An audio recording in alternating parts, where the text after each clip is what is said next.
Hello students, let's start with new chapter, that is chapter number 4, Analytical Chemistry. Students, this chapter is very easy, scoring and important from board point of view. First, introduction of the chapter. Definition of analysis. Analysis is determination of chemical components in a given sample, which means what type of elements are present in a chemical compound, that is known as analysis. Analysis is basically of two types. One is qualitative analysis and second is quantitative analysis. Qualitative analysis involves the identification of unknown substance. Here, identification of unknown substance means which positive radical and which negative radical is present in the substance. For example, if any unknown substance is given to you and you have to identify that this substance is made up of which metallic ion and which non-metallic ion. For example, calcium chloride, which is made up of positively charged calcium and negatively charged chloride ion, which is only identified by analysis known as qualitative analysis. Second type of analysis is known as quantitative analysis, which involves the determination of composition of a mixture. Composition here means what is the quantity of each element present in a compound. In this chapter, we will study only qualitative analysis, that is the first part of analysis, which involves identification of unknown substance. And identification is only done with the help of reagent. Now, what is a reagent? A reagent is a substance, you can underline in your book at page number 64. A reagent is a substance that reacts with another substance and there will be a change in the color by the formation of a precipitate. So in this chapter, basically, we will study two main things. Number one, color of the precipitate, and second thing, nature of the precipitate. Nature of the precipitate means whether the precipitate is soluble or it is insoluble. Now come to next part, colors of the salts and their solutions. Generally, students, representative elements are colorless, that is group number 1, 2 and from 13 to 17. But all transition elements are colored except few elements. Here one table is given on page number 65. Colorless ions, positive ions and negative ions both are given. For example, ammonium ion, sodium ion, potassium ion, calcium ion, magnesium, aluminium, lead and zinc all are colorless positive ion. Chloride ion, sulfate ion, carbonate ion, nitrate ion, hydrogen, carbonate, sulfide, bromide ion and acetate ion is negatively charged colorless ion.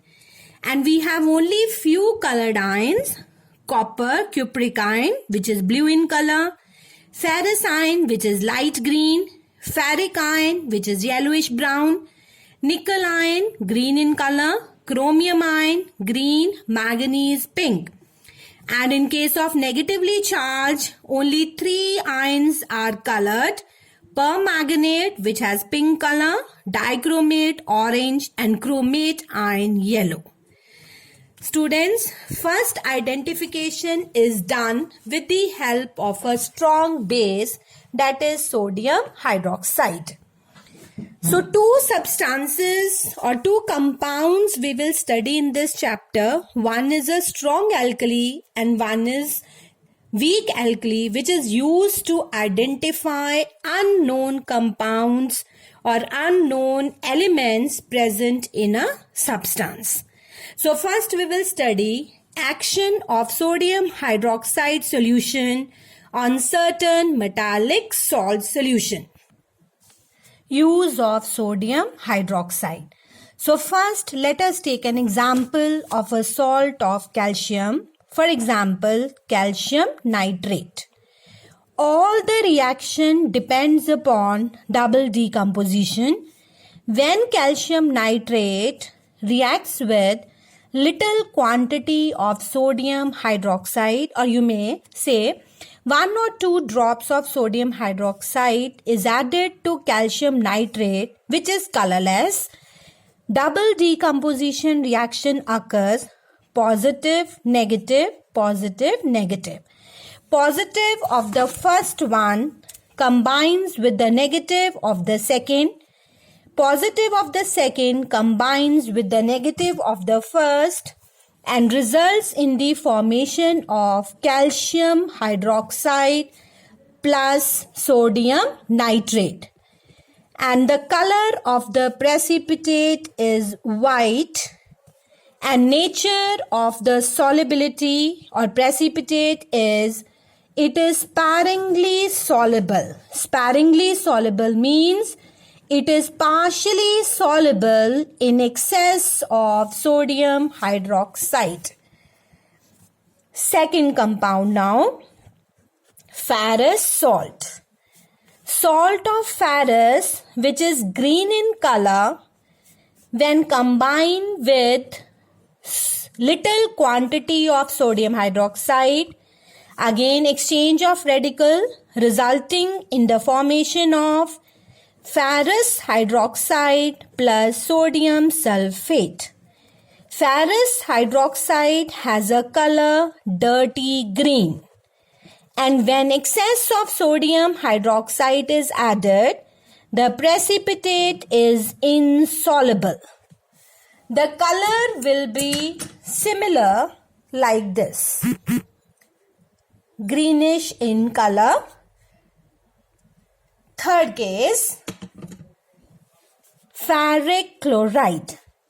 When yellow color ferric chloride combines with little quantity of sodium hydroxide, again double decomposition reaction, it results in the formation of ferric hydroxide along with that NaCl.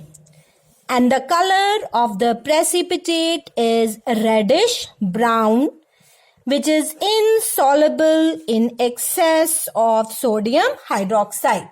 The color will be like this, students, reddish brown in color. Now third compound, copper salt. Same way, copper sulfate when combines with little quantity of sodium hydroxide, double decomposition reaction, it forms copper hydroxide plus sodium sulfate. And the color of the precipitate is blue, which is insoluble in excess of sodium hydroxide.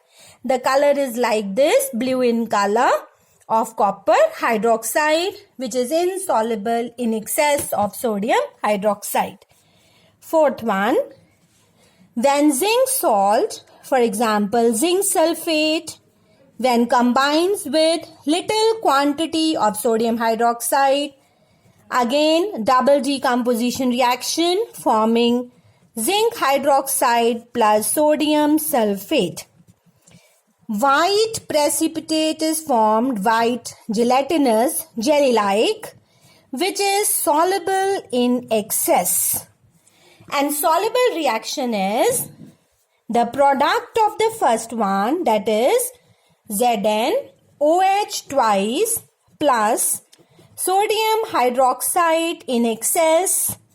It results in the formation of a salt known as sodium zincate, and along with that water is formed.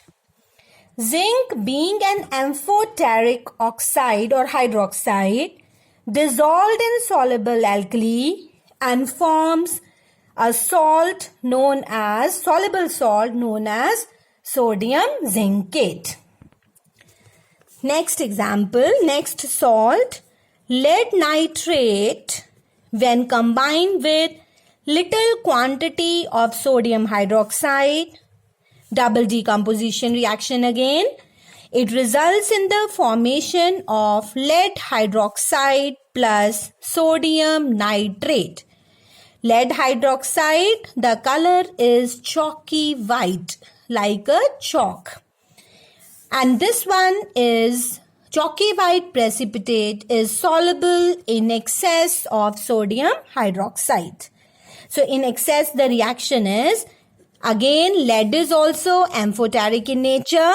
So its hydroxide dissolves in excess of sodium hydroxide and results in the formation of colorless compound known as sodium plumbite along with water.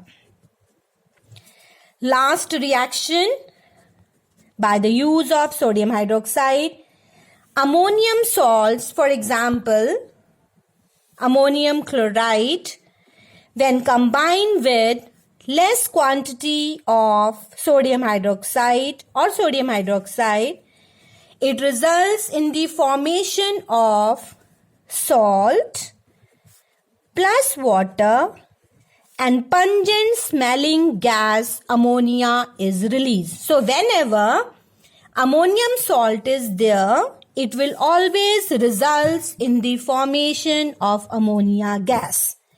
Another example you may take for ammonium sulfate.